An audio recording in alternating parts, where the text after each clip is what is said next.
Ciao Juventini of the world, my name is Giuseppe, welcome back on the channel, I hope you're all doing well. A new week, it is Monday, post-Juventus 1, Empoli 1, and I want to speak about that game in a second, but it's also the day after Fiorentina 0, Inter 1, and we were all hoping that La Viola were able to do something, drawing or winning. Well, spoiler, they were not able to win, they were not even able to score a penalty, so I want to speak about that game because a lot of things happened and I want to share my opinion about the game between La Viola and the Nerazzurri. But before speaking about the field, I want to speak about transfer market because we are there in the last day on Thursday. Gong, the doors will be closed. Will something happen or not? We will speak about that in a second after you putting a maximum of like. Don't forget to subscribe. You know it costs you zero and it's helping me so much. So let's fly to Madrid. Why? Because Moise is there doing his medical test with the team of Diego Simeone until the end of the season. No obligation to buy, not even an option to buy, a dry loan where they will put 500k in the bank of Juventus, continuing to pay the second part of the salary of Moise. I already spoke about it so many times. I didn't watch or didn't see that transaction, that signing with a good eye. For what reason? Because we know it. The physical condition of Federico Chiesa are not optimal. Dusan Vlahovic, luckily, we're recuperating and I hope that he can continue with that state of form until the end of the season. It is a problem. Look at the game, the big clash that we will play on Sunday against Inter with Milik not there. Why? Because he was correctly suspended with a red card, so he will miss that game. It could be, the chances are big that we have only 2 strikers in our entire team for that game, for 90 minutes, probably 95, 96, who knows, maybe 100 minutes of football. So it's a big risk, and it's not only the game against Inter, but the remaining part of the season. It's a big bet, it's a big risk that we are taking here. What else happened? Well, Sule said no to Saudi Arabia. It was absolutely important for Sule to repeat it because there were 2 offers. So Juventus is missing their 30 million euro. Not sure if Juventus really wanted to sell Sule now immediately in the winter, cashing in with 30 million, or they wanted to wait until the end of the season to take him back home, or maybe to sell him for, who knows, maybe even more money. Yesterday, by the way, beautiful Juventus at Frosinone. For what reason? Corner kick of Sule, deflection from Barrenechea, and goal of Caio Giorgi, 1-1 for the team of Di Francesco. It was beautiful to see that partnership because it's really working, and I think that's the right, absolutely right choice of Mattias Sole to remain at Frosinone until the end of the season. What else happened in the transfer market? Well, we signed some players. Jalot, of course, we are counting on Jalot for next year, 24-25, where Alexandro will not renew his contract and he will take actually his role in the team. A starter or not, we will discover that later. This season he's already there, and that's good because he's actually better than we were thinking in terms of physical state, where he can potentially towards the end of the season give also his contribution to the team, but is of course one longer term prospect and not immediately that we are waiting a lot from him. On the other side, Pedro Felipe joined Juventus, or will join Juventus, where not the first team but the next gen, and the next gen luckily is doing quite well. Yesterday they won 3-1. Now they want to reinforce them because they really want to avoid relegation. Adzic didn't sign yet, but he will do when he will turn 18 and will be a reinforcement for the next gen for next season, with of course the window open to the first team. And then a under 16 player that just celebrated 16 years old on the 1st of January. We are speaking about Francisco Barrido, a fantastic, beautiful talent from Boca Juniors. So Juventus did actually some movements, but of course we were all waiting for a midfield. And if we are looking at the 2 different sources that are coming towards the midfield, there are some, especially Romeo, Agresti, and the more credible ones that are telling us it is over. Juventus will not have the time, not even the intention to go for a midfielder. Then in Mercato, you never know. And then you have the other ones that are saying, pay attention, it could be that in these last days, there will be some movements for a midfielder to reinforce the team of Max Allegri, to continue to try to dream, to try to compete. Will he arrive or not? Well, the only hope I have, because I really want an extra midfielder until the end of the season, on loan or permanent, is that Moise is freeing up space. He's also freeing up a bit of money. Money that Juventus can potentially reinvest on signing a player at least until the end of the season, maybe with an option to buy, who knows. The only thing that I'm asking myself is who, because I have absolutely no name on the list now that can really arrive in the last days of Mercato. Will Juventus do it or not? Let me know in the comment. I'm curious if you believe that Juventus will be active or will not be active in these last few days of Mercato, especially thinking about that midfield. I already touched upon the next gen team. Well, if we sign nobody, Juventus could potentially also count on some next-gen players, but also, of course, paying attention because Juventus next-gen is trying to avoid relegation, and with 6 positive results in a row, they are starting to avoid it. Pay attention, if you take too many players there, well, it's next-gen that is risking. Just to mention a few names, Jonas Rui, that I told you last week, is on fire, and I'm super happy for him. On the other side, also yesterday, Comenencia did fantastically well in the 3-1 victory. He didn't score, but 2 beautiful assists, and of course, we have to say thank you to Dagraka and to Sekulov, 2 players that arrived again back from loan to reinforce the team. So people that are interested in next gen, pay attention to Comenencia, to Rui, and also to the other talents that are there to avoid relegation. The papers in Italy are speaking about one thing only: full dedicated page in Corriere dello Sport for Jannik Sinner, and we already spoke about the tennisman, the Italian tennisman that wrote history yesterday. Beautiful page, the page that you want to take and you want to frame because it's really beautiful, especially if you are a tennis lover or maybe even Jannik Sinner. Exactly the same for Tutto Sport, a bit more clean the page, but with a big grazie, a big thank you to Jannik Sinner, where you see that he's lifting that Australian Open Trophy. Beautiful page. Gazzetta dello Sport also with a big page, with a front page with Jannik Sinner. Unfortunately, they had to mess up. It was too difficult for them to wait a bit on page 3, 4, 5, 6 to say that Inter is again first on the ranking of Serie A, because you see that small yellow box with Lautaro Martinez saying surpass overtaking of Inter +1. It's a pity, yeah, because Jannik Sinner, when he will go to the library, to the store, to the bookstore, and he will take the pages and he want to frame them, well, on Gazzetta dello Sport is still, we like it or we don't like it, the most important page of Italy of sport, well, he will see always that face of Lautaro Martinez that is annoying his beautiful, successful story. It is what it is. Speaking about Inter, Lautaro scored yesterday on a corner kick. I will tell you immediately, I watched the game, of course. I was extremely angry. I was really looking like my father, screaming, shouting, saying some words that are absolutely banned, and I will not repeat here on the channel, supporting Fiorentina as I never supported them in until now.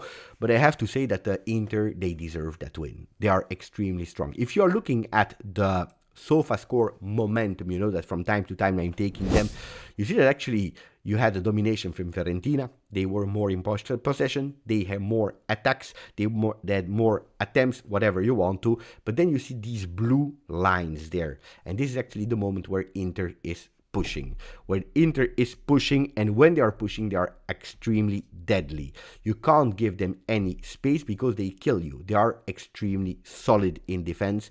They know what to do. Physically, you can't beat them. And when they decide to go up, it is over. The game is over because they kill you. So even if you pay attention, even if you try to not really go up, well, Inter will go up. If you decide to attack, well, it's a problem. So Inter, incredibly strong yesterday. At a certain moment, at the 60th minute, they were winning 1-0. They put out Bastoni, Marcus Thuram, Darmian. They put in Acerbi, Arnautovic, Dumfries. What are we speaking about? At the 60th minute on 1-0 advantage, it was not even a game that was close.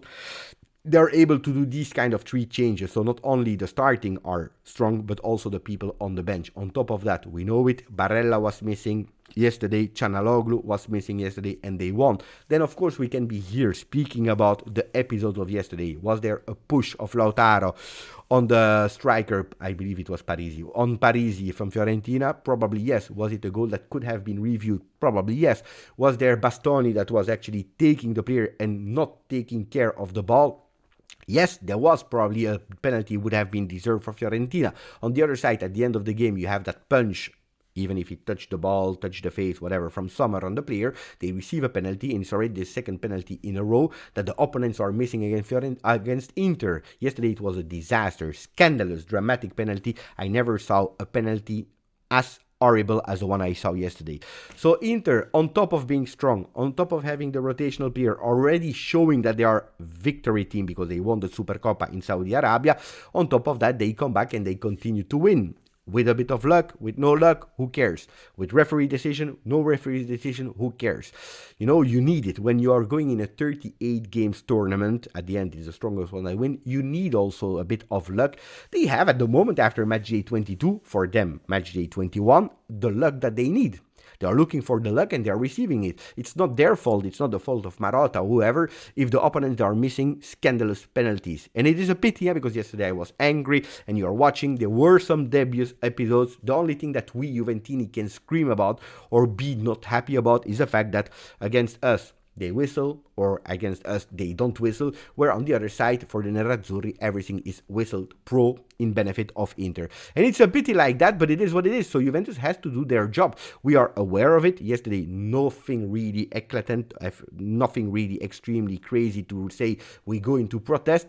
But it's true that, these small things are maybe conditioning, but at the end, at the moment, they deserve to be fourth. Now, the ranking is saying that they are again at the first spot in Serie A with 1 point more than Juve, but with 1 game in hand. And that game of Sunday, the big clash of the Scontro Scudetto, if you want to call it like that, will be vital for Juve. And I don't want to be in the shoes of Max Allegri because it's a difficult game. I already told you, watching not one, but a lot of games of Inter this season and telling you how little they are. What strategy do you take? You wait, and they will go up, and they will find a way to the goal. You attack, and they will show you that in counter-attack they will kill you, like they did on the 1-0 for Juve, where we continue to attack to score a goal. So it will be an extremely difficult game against Inter that we will have a lot of time to speak about, of course. Now, the good news, of course, is that Rabiot and Federico Chiesa, they anticipate everyone. They start again today in La Continassa to train individually because they really want to recuperate. And I tell you, having Chiesa from the start, I don't think so, but still on the bench would be fundamental. And having Adrien Rabiot from the first minute will be extremely crucial if we want to do something against them. Coming back, as I promised you, on Juve Empoli, we already spoke about. Yesterday, I told you in a relaxed way my opinion. Some people wrote in the comment section, why don't you want to admit that it was a wrong starting lineup? Well, guys, I give you my opinion. Then you can like it, you can not like it, you can agree with me, you can disagree with me. But I told you, and I repeat you, I would have loved to see Kean Yildiz from the start. Not being aware of what happened in training session, because none of us, we know, we just can listen to the words of Max Allegri, of Szczesny, but we can't know really what happened in that week. But from there, as a fan, I wanted Kean Yildiz. Then at the end, another choice was taken, and I stay on my decision. I really extremely believe that Milik, Vlahovic together, they could have won that game. Unfortunately, it's not the starting lineup that is making us lose 2 points. It is, and I repeat, it is actually the stupid foul of Milik. Now, that foul of Milik, we have to make abstraction from it immediately. We don't have to start a war against one player, blaming him the world. I wrote immediately, I believe 1 hour after the game or 2 hours after the game, repeating that it already happened in the past with big legends, much more bigger legends than Milik will ever be for Juve. We are speaking about here Gianluigi Buffon, Juve Lecce or Lecce Juve, I don't remember, I believe Juve Lecce, where he's doing at the 35 match day a big mistake that is nearly about to cost us the Scudetto. Did I blame Buffon? Absolutely no. If we would have lost that Scudetto, Buffon would have been Buffon. It happens to everyone. So now Milik, he asks forgiveness, which according to me should not have done, and we move on. And I'm happy that today Tuttosport is writing exactly the same, because they were inspired about my tweet, or we had the same ideas. Well, 24 hours later, or even a bit more, they're writing Milik like Buffon. But it's important that the team is around him, supporting him and giving him the trust that these kind of things happen. We don't blame Milik, he's part of the team, and we continue like that, which I really believe. I already told you about the words of Szczesny, the words of Allegri, that actually spoils a bit, maybe a lack of concentration during the week of Kean Yildiz. What is the answer of Kean? Well, yesterday on Instagram he wrote, there is only one way that you have to take for success, and it means working hard. So I don't know what happened in the week. I don't even care what happened in the week. We have to make abstraction from it now. We have to move on. But the message arrived to Kenan, to our young Turkish star that we love and that we want to see every single game from the start. We want to see Kenan, but he understood the message and he wrote it. Working hard. And I'm extremely sure that in the game against Inter, where he will start, well, he will be on fire. Another one that should be on fire is Dusan Vlahovic, MVP of the month of January, according to me, and I believe according to all the players from Juve, all the fans of Juve.